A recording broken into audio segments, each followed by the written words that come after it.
कहानी मंच पर आज सुनते हैं कहानी बाबा जी का भोग। रामधन अहीर के द्वार पर एक साधु आकर बोला, बच्चा तेरा कल्याण हो, कुछ साधु पर श्रद्धा कर। रामधन ने जाकर स्त्री से कहा, साधु दौर पर आए हैं, उन्हें कुछ दे दे।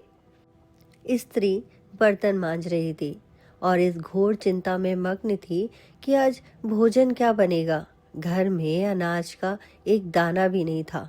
चैत का महीना था, किंतु यहाँ दोपहर को ही अंधकार छा गया था। उपज की सारी खलियान से उड़ गई थी। आधी महाजन ने ले ली थी, आधी जमींदार के प्यादों ने वसूल की। भूसा बेचा तो बैल के व्यापारी से गला छूटा। बस थोड़ी सी गांठ उनके हिस्से आई थी, उसी को पीट पीट कर एक मन भर दाना निकला था। किसी तरह चैत का महीना पार हुआ। अब आगे क्या होगा? क्या बैल खाएंगे, क्या घर के प्राणी खाएंगे, या ईश्वर ही जाने। पर द्वार पर साधु आ गया है, उसे निराश कैसे लौटाएं? अपने दिल में क्या कहेगा? स्त्री ने कहा, क्या दे दूं, कुछ तो रहा नहीं। रामधन, जा देख तो मटके में कुछ आटा वाटा मिल जाए तो ले आ। स्त्री ने कहा, मटके झाड़ पोंछ कर तो कल ही चूल्हा जला दिया था, क्या उसमें बरकत होगी? रामधन, तो मुझसे तो यह ना कहा जाएगा कि बाबा घर में कुछ नहीं है, किसी के घर से मांग ला। स्त्री, जिससे लिया उसे देने की नौबत नहीं आई, अब और किस मुंह से मांगू? रामधन, देवताओं के लिए कुछ अंगौवा निकाला है ना, वही ले आ, दे आऊं। स्त्री, देवताओं की पूजा कहाँ से होगी? रामधन, देवता मांगने तो नहीं आते, समाई होगी करना, ना समाई हो तो ना करना। स्त्री, अरे तो कुछ अंगौवा भी पंसेरी दो पसेरी है, बहुत होगा तो आध सेर, इसके बाद क्या फिर साधु ना आएगा? उसे तो जवाब देना ही पड़ेगा। रामधन, यह बला तो टलेगी, फिर देखी जाएगी। स्त्री झुंझला कर उठी और एक छोटी सी हांडी उठा लाई, जिसमें मुश्किल से आध सेर आटा था।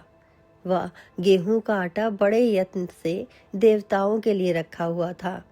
रामधन कुछ देर खड़ा सोचता रहा, तब आटा एक कटोरे में रखकर बाहर आया और साधु की झोली में डाल दिया।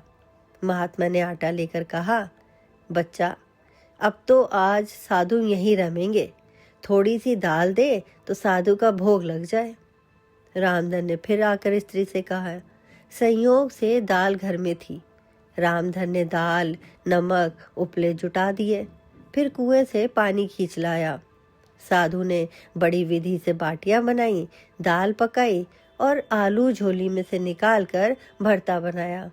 जब सब सामग्री तैयार हो गई तो रामधन से बोले, बच्चा भगवान के भोग के लिए कौड़ी भर घी चाहिए, रसोई पवित्र ना होगी तो भोग कैसे लगेगा?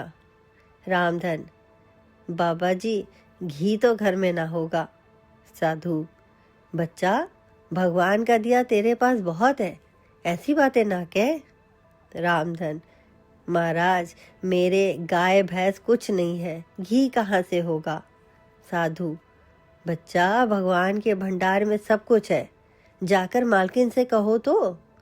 रामधन ने जाकर स्त्री से कहा, घी मांगते हैं, मांगने को भीख, पर घी बिना कौर नहीं धसता। स्त्री, तो इसी दाल में से थोड़ी लेकर बनिए के यहाँ से ला दो। जब सब किया है तो इतने के लिए उन्हें क्यों नाराज करते हो? घी आ गया। साधु जी ने ठाकुर जी की पिंडी निकाली, घंटी बजाई और भोग लगाने बैठे। खूब तनकर खाया, फिर पेट पर हाथ फेरते हुए दौर पर लेट गए। थाली, बटली और कलछुली रामधन घर में मांजने के लिए उठा ले गया। उस रात रामधन के घर चूल्हा नहीं जला, खाली दाल पकाकर ही पी ली गई। रामधन लेटा तो सोच रहा था, मुझसे तो यही अच्छे।